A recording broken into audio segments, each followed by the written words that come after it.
Indeed, God is great at ang blessing ng Panginoon para sa lahat ng gusto niyang i-bless. Nobody is special to deserve God's blessing, but when you get blessed, you become very special. God's attention is given to anyone, kaya napakahalaga na lagi tayong nakapwesto para yung mga blessing ng Panginoon ating tanggapin. Romans 9:15, the Lord told Moses that He has pity and mercy on anyone He wants to. Mahirap unawain ng hiwaga kung sino ang pinagpapala, paano pinagpapala, kaya napakahalaga na lagi na lang tayong conscious na ang pagpapala ay nanggagaling sa Diyos. Ang pag-aaral natin ngayon, pinamagatan natin, Blessings for Naaman. Isang mahalagang kwento na pwede natin kapulutan ng maraming aral. We ask you, Father, to be our speaker. Give us a simple message that will have very practical applications in our life. At ito mailapat namin sa aming buhay. We ask you, Father, to be our speaker. Use your servant only as your instrument. Bless your people. In the name of Jesus Christ, our Lord, our Savior, your Son, we pray. 2 Kings 5:1. Now Naaman was a commander of the army of the king of Aram. He was a great man in the sight of his master and highly regarded, because through him the Lord had given victory to Aram. He was a valiant soldier, but he had leprosy. So here Naaman that we see was a foreigner to Israel, an outsider. He was from Syria, but blessed by God. And immediately a lesson is very clear that God blesses anyone, anywhere. Hindi limitado ang blessing ng Diyos sa isang bansa, sa isang lahi, sa isang grupo. Ang blessing ng Panginoon ay pwedeng matanggap saan ka man naroon sa mundo, anumang lahi ang iyong kinabibilangan. But though blessed, Naaman had leprosy, at the time a very misunderstood kind of disease, and it was incurable. Parang napakalaking bigat sa buhay at talagang malaki nga na magkaroon ka ng ketong dahil noon ay wala itong gamot at hindi pa nauunawaan ng siyensya o ng medisina. 2 Kings 5:2-3. Now bands of raiders from Aram had gone out and had taken captive a young girl from Israel, and she served Naaman's wife. She said to her mistress, "If only my master would see the prophet who is in Samaria, he would cure him of his leprosy." So itong si Naaman ay general in the army of his king, the king of Aram. At malinaw sa Biblia na binigyan siya ng Diyos ng maraming tagumpay. At dahil sa kanyang mga tagumpay, lalo namang gumanda ang pagtingin sa kanya ng hari, everything was going his way except that he had leprosy. Then one day, ang kanilang mga sundalo ay may mga nahuling bihag. Isa dito, isang dalagitang babae galing sa Israel na naging kasambahay ng asawa ni Aram. This little girl from Israel, this young lady, became a servant to the lady of the house. At sinabi niya, kung ito lamang pong si Sir Aram ay pupunta sa Israel, sa Samaria, magpapagamot sa propeta namin doon, gagaling siya sa kanyang ketong. What we can see here is that this was a very liberal household. Though this was the house of a great man, a slave girl's advice could also be given and heard. In fact, this slave girl's advice would become another blessing in Aram and also very specifically in the life of Naaman. Blessed na nga siya, may madadagdag pang blessing dahil dito sa nabihag na dalagita na nagpayo, sana pumunta na lang doon sa propeta namin para gumaling ang sakit ng kanyang amo. Makikita natin na pwede palang magsalita ang mga katulong sa bahay na yon, pwede magpayo kahit sa kanilang mga amo. So we can see that this type of people, Naaman and his wife, were very good people. Pwede magsalita kahit mga katulong nila sa bahay. 2 Kings 5:4-5. Naaman went to his master and told him what the girl from Israel had said. "By all means, go." The king of Aram replied, "I will send a letter to the king of Israel." So Naaman left, taking with him 10 talents of silver, 6,000 shekels of gold, and 10 sets of clothing. So from the slave girl, the idea to go to the prophet in Israel went to Naaman, her master, and Naaman brought the idea to his master, the king himself. And the king said, "Why not? Go. Papadalang kita, papabaunan pa kita ng sulat para lalo kang pansinin," because at that time, this kingdom was stronger than Israel. So papansinin ng hari ng Israel yung sulat ng hari ng Aram, at nagdala pa itong si Naaman ng pagkarami-raming kayamanan, regalo sa propeta. So another blessing came to Naaman's life. First, the advice of the young lady, the maid in the house. Now the king's permission and even a letter. And then he brought gifts. 2 Kings 5:6-7. The letter that he took to the king of Israel read, "With this letter I am sending my servant Naaman to you so that you may cure him of his leprosy." As soon as the king of Israel read the letter, he tore his robes and said, "Am I God? Can I kill and bring back to life? Why does this fellow send someone to me to be cured of his leprosy? See how he is trying to pick a quarrel with me." Either there was a miscommunication, the king of Aram thought that the king of Israel was the one who had the power to heal, or it was just a general letter asking the king to move whoever was in his kingdom that could heal Naaman. But the king of Israel became afraid. Sabi niya, "Diyos ba ako? Bakit itong hari na to sa kabilang kingdom nagpapadala sa akin ng ganitong uri ng request na pagalingin ko itong leprosy ng kanyang tauhan? Sigurado humahanap yan ng away. Na pag hindi ko napagaling, magkakaroon siya ng excuse para tagirahin at mananalo sila dahil mas malakas sila sa atin kesa ngayon." So it was one king's expectation and request that sounded like a demand, and another king's concern and fear. Pag merong miscommunication, laging maraming fear. Kaya dapat nagkakalinawan, ano ba talaga ibig mong sabihin? Ito ba talagang iniisip ko ang iniisip mo? So ninervyos na alarm itong hari ng Israel. 2 Kings 5:8.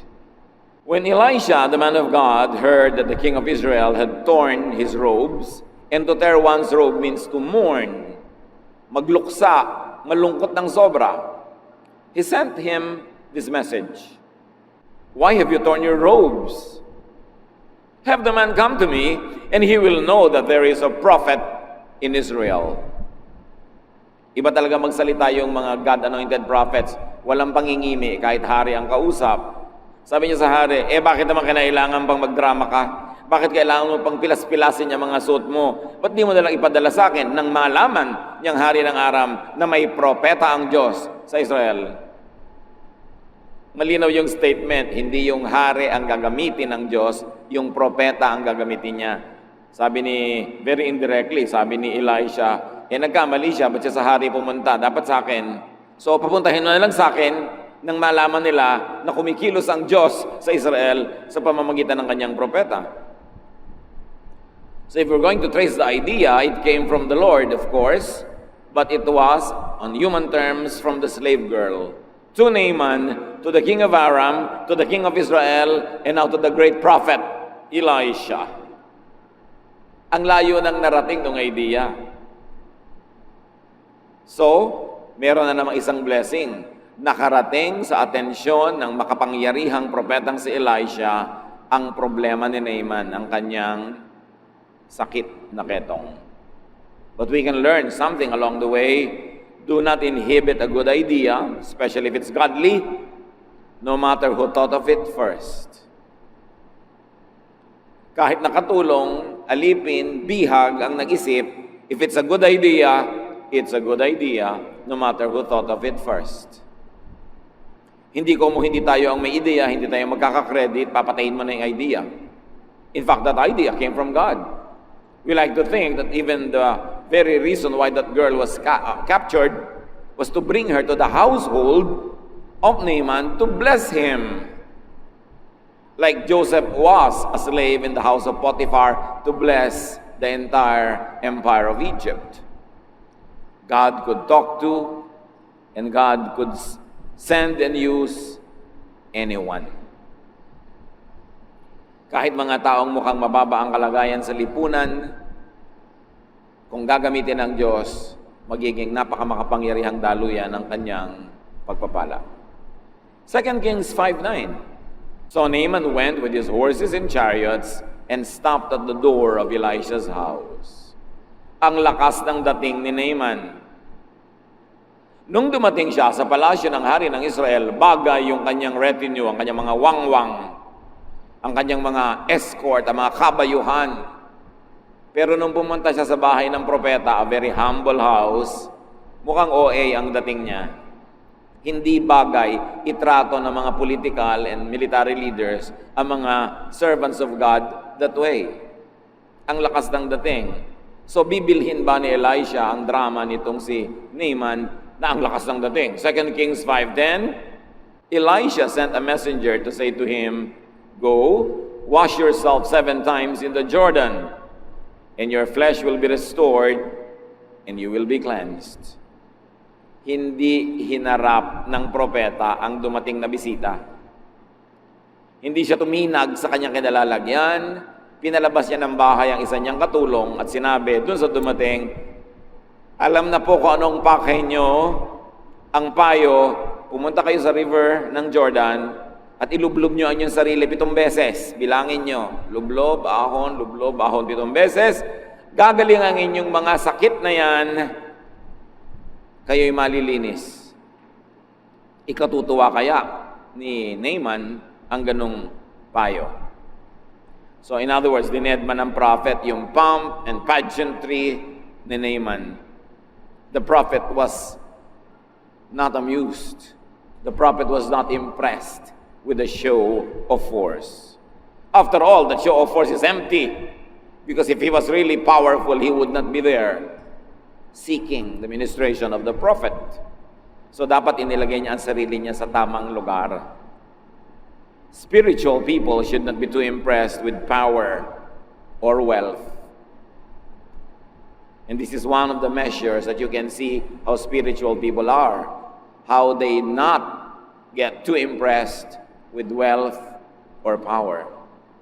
Because they are tuned in to another dimension, to another power, to another vision, to another world view. 2 Kings 5:11. But Naaman went away angry and said, "I thought that he would surely come out to meet me, stand and call on the name of the Lord his God, wave his hand over the spot, and cure me of my leprosy."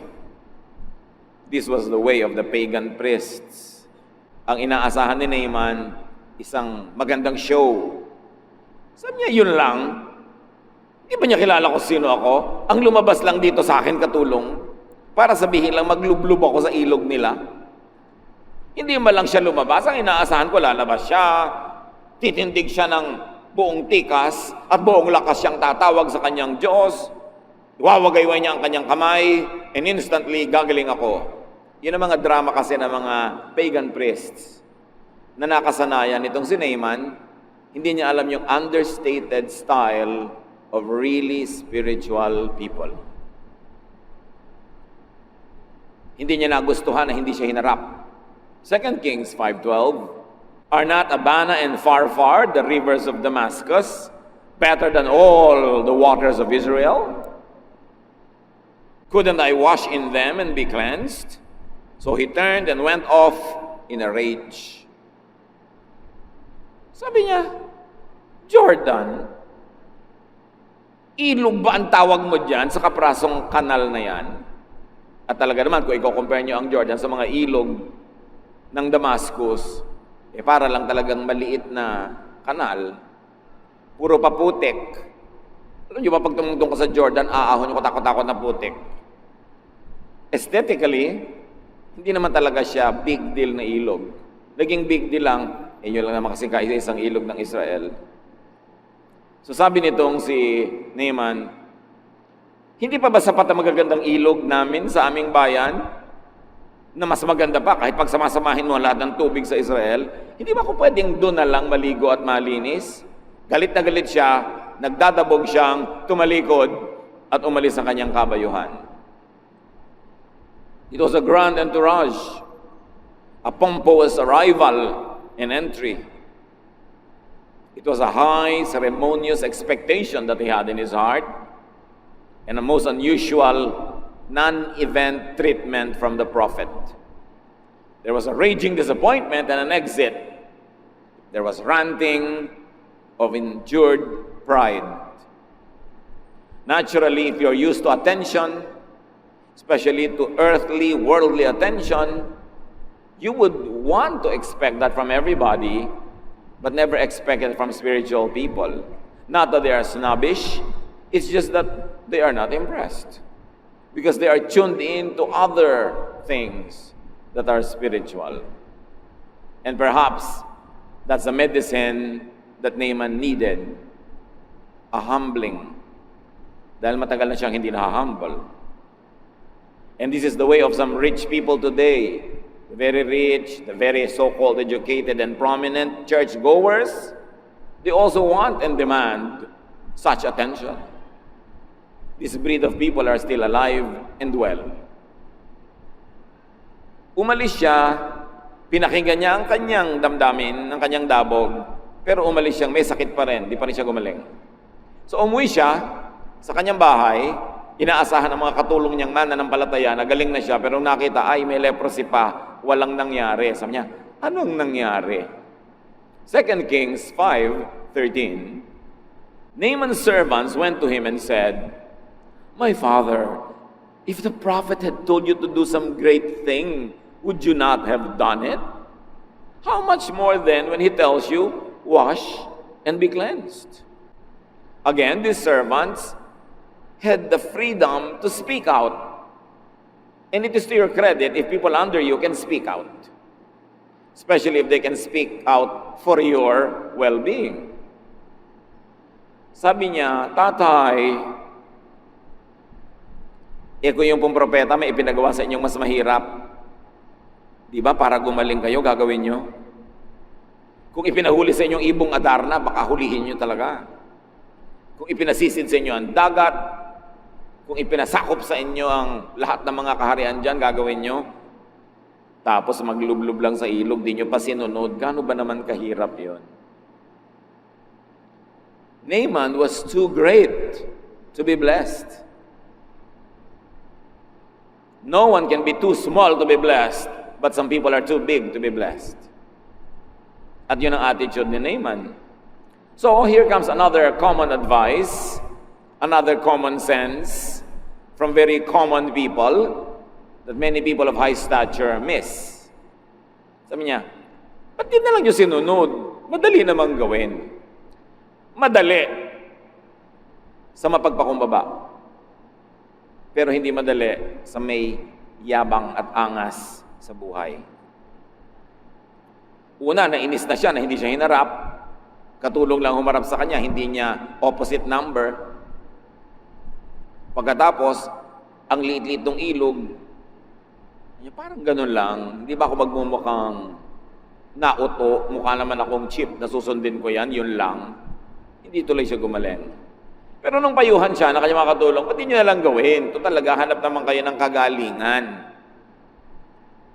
2 Kings 5:14, so he went down and dipped himself into Jordan 7 times, as the man of God had told him, and his flesh was restored and became clean like that of a young boy. So malinaw na Diyos ang nagpagaling. Not because of the river, not because of the grandness or beauty of the river. In fact, he was healed in spite of the river. Kung papagalingin tayo ng Panginoon, meron ba naman siyang papayagang umagaw ng kanyang kalwalhatian? Baka mapagkamalan mo pa yung magagandang bato, yung malinis na tubig, yung magandang lugar ang nagpagaling sa iyo at makalimutan mo ang Diyos.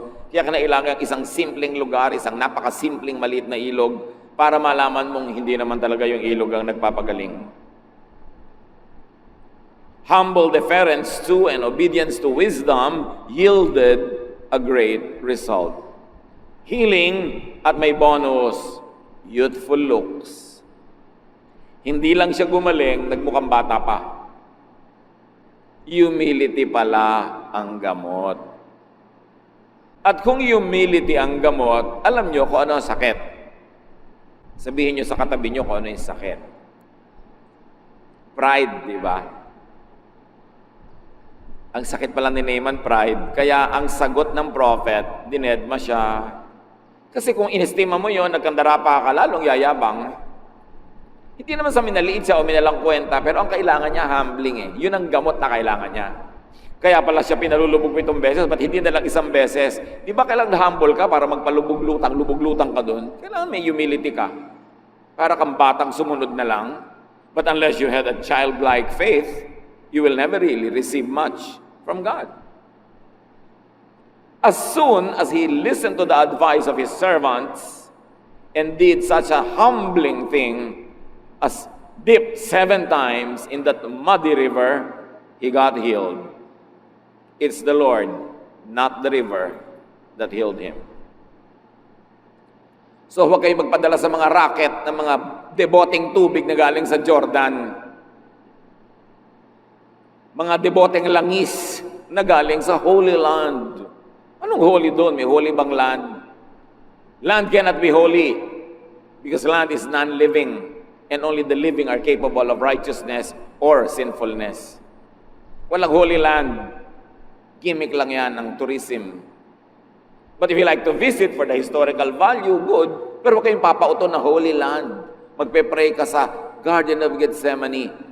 Sa garden nyo rin na puro makahiya at okra, nandun din ang Diyos. Hindi nyo kailangan pumunta doon para mag-pray. Pero kung gusto nyo makita, not bad. Pero kayong pauto sa mga holy land, holy oil, holy water. Walang ganun. Ang Diyos ang nagpapagaling. Kaya nga, pagkarumi-rumit, maputik na tubig pa yung ginamit eh. 2 Kings 5:15. Then Naaman and all his attendants went back to the man of God. He stood before him and said, "Now I know that there is no God in all the world except in Israel. So please accept a gift from your servant." Mula sa bahay, nagpunta sa ilog ito, malayo yon ha.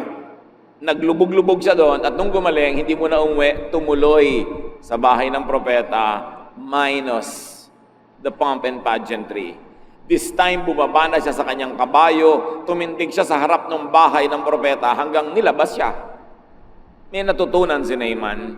Dapat mong ilugar ang sarili mo before the man of God. Huwag kang magyabang dyan. Dahil hindi naman ikaw yung man of God, siya. At siya nga hindi mayabang eh. So humility, recognition, and gratitude ang nakita natin na isinunod na ginawa nitong si Naaman. A clear expression of thankfulness. He brought a lot of gifts. Kailangan, yung pagtingin sa ilog na to should not be a source of misplaced national pride. Hindi dahil sa Israel nangyari yon, hindi dahil sa ilog na yon, kundi dahil sa Diyos. Dahil alam nyo, nung panahon na yon, napakaraming may ketong sa Israel, walang pinagaling ang Diyos ni isa. Sa katunayan, sabi sa 2 Kings 5:16, the prophet answered, "As surely as the Lord lives, whom I serve, I will not accept the thing." And even though Naaman urged him, he refused. Hindi tinanggap ng propeta ang mga regalo. It was a dignified and polite refusal befitting an anointed prophet. But you should take note that Elijah's refusal must have had a context.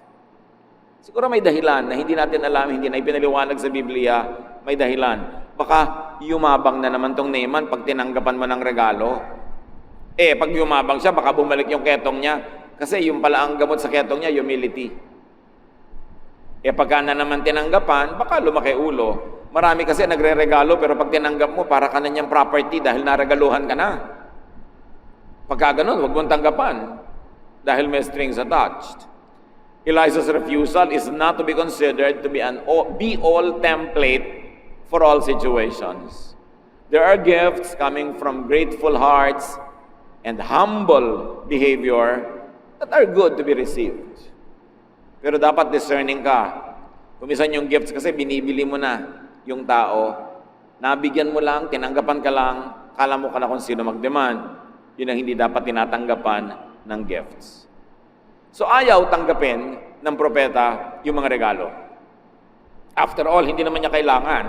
Simple lang ang buhay niya. So hindi niya kailangan yung mga ginto na yon, yung mga damit na yon. Hindi naman siya maraming mga events sa kailangan niya yon. So hindi niya tinanggap. 2 Kings 5:17, if you will not, meaning if you will not receive these gifts, said Naaman, please let me, your servant, naku, siya na ngayon ang servant ng prophet, marunong nang siyang lumugar ngayon. Please let me, your servant, be given as much earth as a pair of mules can carry, for your servant will never again make burnt offerings and sacrifices to any other god but the Lord. Well-traveled itong si Naaman, exposed siya sa maraming religions, exposed siya sa maraming philosophies, pero ngayon lang siya gumaling from his leprosy. Meron siyang napatunayan. Sabi niya, kung hindi niyo tatanggapin ang regalo ko, ako ang may hihingin.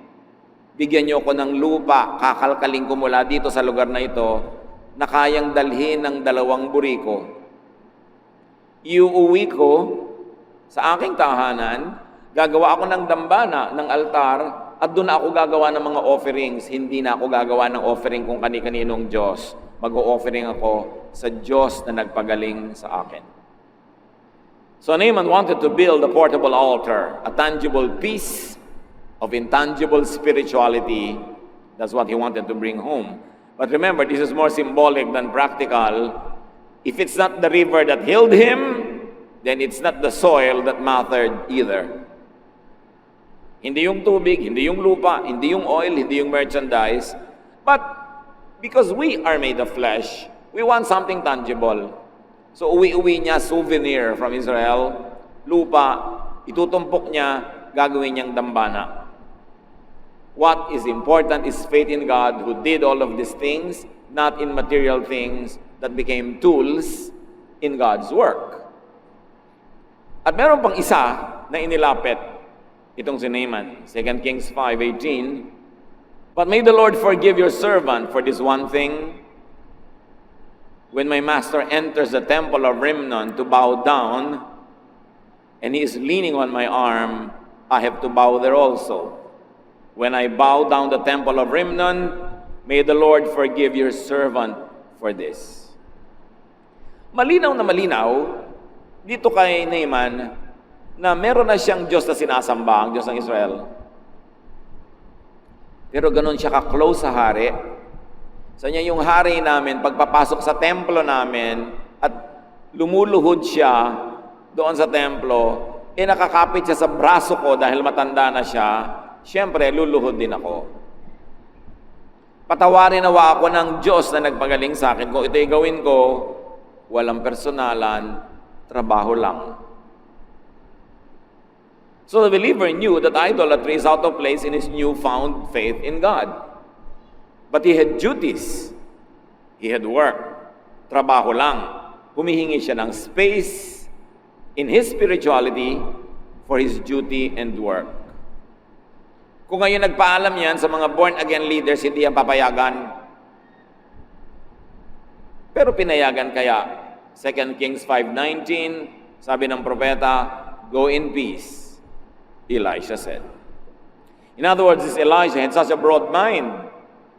He displayed understanding, tolerance, and even a blessing, which many people today should study and emulate.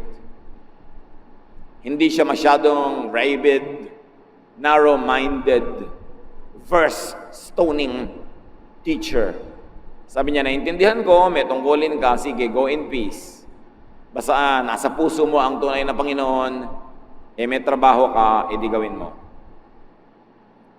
God's blessing was received and enjoyed by Naaman and his king and his country, even before he had a very clear understanding of God. Ibig sabihin, God's blessing is not limited to Israel and the Israelites. It is not limited to certain persons or group of persons. Sa katunayan, kalaban nga ng Israel, yung Aram nung panahon na yon, ang binebless pa ng Diyos na manalo ay sila. At binless pa sila na makabihag ng mga bata at mga dalagita na siyang naging dahilan para mapayuhan si Naaman. Si Jesus, binanggit ang istoryang binasa natin. Thousands of years later, babanggitin ito ni Jesus sa Luke 4:25-28. Once during the time of Elijah, there was no rain for 3.5 years, and people everywhere were starving. There were many widows in Israel, but Elijah was sent only to a widow in the town of Zarephath near the city of Sidon. Sabi ni Jesus, nung panahon ng taggutom, napakaraming byuda sa Israel, walang kinupkop ang Diyos ni isa, pero may kinupkop siyang byuda, hindi Israelite, taga Zarephath. And verse 27, during the time of the prophet Elisha, yung binasa natin ngayon, many men in Israel had leprosy, but no one was healed except Naaman who lived in Syria. When the people in the meeting place heard Jesus say this, they became so angry. Israelites had always been used to thinking of themselves as special, as favored, and Jesus shattered that myth, that self-centered, ethnocentric myth. At marami pang beses uulit-ulitin niya ni Jesus. Sasabihin niya, I've never seen a faith like this in Israel, but the faith of this Syrophoenician woman is impressive. Sasabihin niya, I've never seen faith like the faith of this centurion. This I have never seen among Israelites. Ipinapakita ni Jesus na minamatyagan, tinitignan ng Diyos ang lahat ng tao sa buong mundo. At ang Diyos ay humahanga, si Jesus ay humahanga sa pananalig, kahit ang nananalig ay hindi Israelite. At itong si Naaman, sabi niya, sa dinami-rami ng may ketong noong panahon ni Elisha, sa bayan ng Israel, walang pinagalingan Diyos. Isa lang, si Naaman, hindi pa Israelite. God blesses whom He likes to bless. Walang sino man na may exclusive franchise for blessing. Romans 9:15, the Lord told Moses that He has pity and mercy on anyone He wants to. Another lesson is that more blessings could await those who are already blessed, if only they were humble and obedient to godly counsel.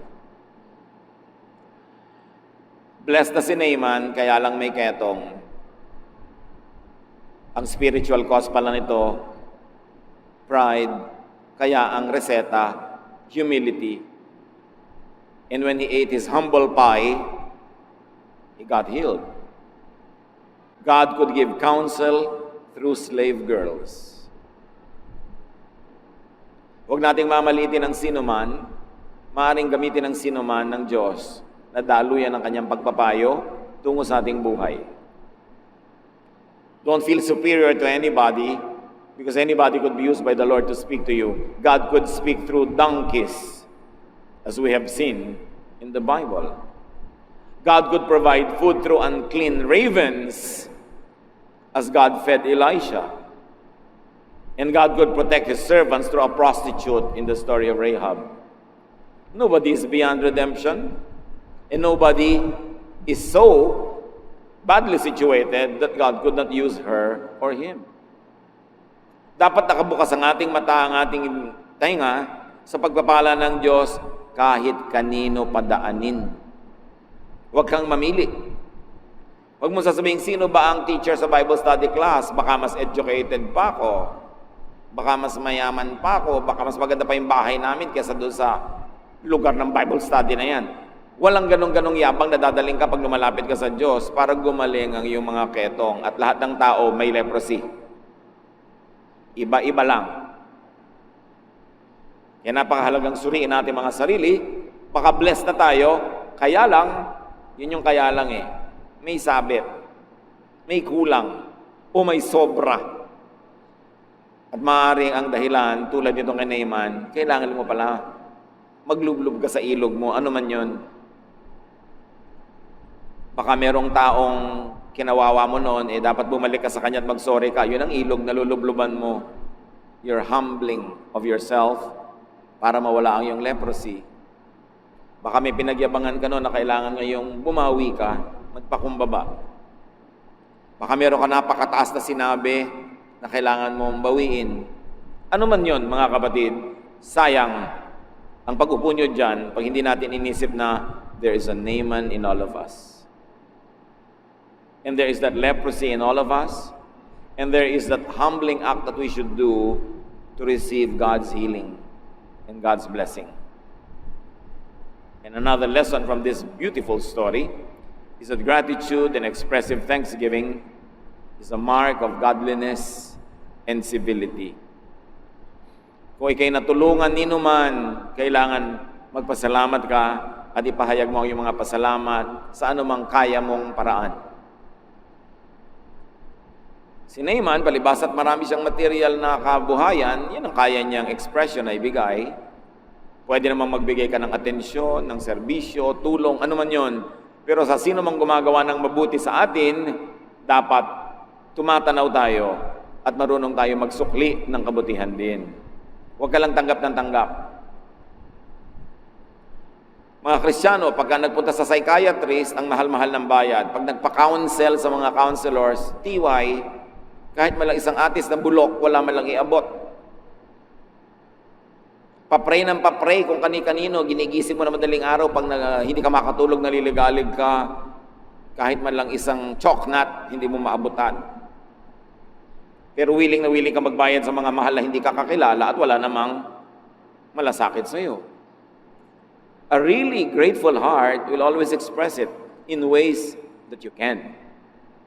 And another lesson is that one's personal spirituality and profession and work could coexist. Marami nagtatanong, nagtatrabaho po ako sa ganitong lugar, nasa tingin ng maraming Bible teachers, hindi dapat nagtatrabaho doon ang Christian. Yun lang po ang trabaho ko ngayon, nakilala ko po ang Panginoon, nagkaroon ng spirituality. Anong gagawin ko sa buhay? Anong ginawa dito ng propeta? Sabi niya, go in peace. Trabaho mo yan Ngayon, kung hindi ka at isa trabaho na ito, dahil naliligalig ang iyong spirito, tiyakin mo lang na naliligalig dahil nga sa udyok ng Diyos at hindi dahil lang na-brainwash ka ng kung sinong religious person na pinapaniwala kang masama ngayon. Baka naman siya lang may ideya at hindi ang Diyos. Pero kung sakali nga, nalabag sa pagiging maka-Diyos, yung ginagawa mo, hindi maghanap ka ng iba, pero habang hindi ka pa nakakahanap, lalo't may pananagutan ka sa buhay, may mga pinapakain ka, sabi ng propeta, go in peace. Walang personalan, trabaho lang. Maluwag ang Diyos nami-mispackage lang siya and misrepresented ng mga mahihigpit na religious leaders. Pero kung ang Diyos talaga ang pupuntahan mo at yung mga propetang tunay, you will fall in love with God. Kasi ang bait-bait. Ang luwag-luwag kasama, hindi nakakasakal. Pag nakakasakal, hindi yun galing sa Diyos. Kasi hindi naman bumaba si Jesus sa lupa para kasakalin. Alam nga naman ang mission niya, manakal. So pag ang feeling mo, nasasakal ka, there's something wrong. Either with the teaching or with the interpretation. If you have conflicts in your mind about your profession and your spirituality, at least in and as a transition period, stay there until you find a better job. But to drop what you're doing and go hungry, hindi naman yun ang kalooban ng Diyos para sa iyo. At hindi mo kailangan gawin yun para patunayang maka-Diyos ka nga. We have to be liberated from these icons. Sometimes Bible-based Christians are so angry with idols, idolatry. Yung mga idols made of wood, of stone, of steel, of whatever. But Bible-based Christians also have many idols. And what are these? Theologies that misrepresent God. Theologies that do not present the true image of God, but shows only the interpretation of the religious. Idol din yun. Mas delikado yung idol na minimisrepresent mo ang Diyos. Na ang Diyos ay laging galit, laging nagpaparusa, puro bawal. It is a misrepresentation of God. Mature spirituality could and would understand other people's boundedness to duty and profession. Meron pa naging Kristiyano pero nasa military o police. So alam nga namang hindi ka na manghuli ng masama at hindi ka na mamaril kung nagbabarilan dahil Kristiyano ka. I-apply natin itong istorya sa tunay na buhay para magkaroon ng kahulugan sa atin. Sabi ng prophet, go in peace. Then settle it later. But for now, you are in a transition period, go in peace. Darating din yung kaayusan na yan na hinahanap mo. Mature spirituality could and would be tolerant of people's realities and even beliefs. You don't walk into people's lives and rearrange them the way your religion tells you to. You respect people and you let them process their spirituality in their time, at their pace, in their context. Naaman was a believer, though not fully aware of it. Maraming mga tao naniniwala sa Diyos, hindi lang nila alam na naniniwala pala sila, pero yung kilos, asal, gawa nila, nagsasabing mananampalataya sila. Kaya bine-bless ng Diyos si Naaman. May kulang lang yung inayos, the humbling part. But in all other aspects of his life, he was already blessed. Marami mga mananampalataya, hindi lang articulated ng theology sa kanilang pananalig nila sa Diyos. At kadalasan, makikita niyo sa Biblia, dinadala sila ng Diyos sa mga taong makakapagpaliwanag ng kanilang isip at makakapag-fine-tune ng kanilang pananalig. Ginawa niya yan kay Cornelius, ginawa niya yan sa Roman centurion, at ginagawa ng Panginoon sa sino man na meron ng likas na pananalig sa Kanya, inilalapit niya lalo sa Kanya at gumagamit siya ng mga instrumento. What is your leprosy that could be healed by listening to a humble person's advice, that could be healed by humbling yourself and by dipping in your own Jordan River? Panginoong Diyos, turuan niyo po kami na ilapat ang kwento sa buhay namin dahil hindi naman dekorasyon ang kwento na ito. Ito'y tungkol din sa amin. Bigyan niyo kami ng spiritual eyes. Give us spiritual eyes to see who we are in this story so we can benefit from it. And we pray, O Lord, that as Naaman benefited from enlightenment, you will give us that enlightenment so we could do what should be done, correct our lives, and get more blessing from you and glorify you more in our lives. Pagbulay-bulayan natin ang kahulugan nito sa ating buhay at nawa ang ating kani-kanyang mga leprosies pagalingin ng Diyos sa ating pagsunod sa Kanya at pagsunod sa makadiyos na payo. Dear Lord, as your people humble ourselves before you, enlighten us so we could learn from this powerful story.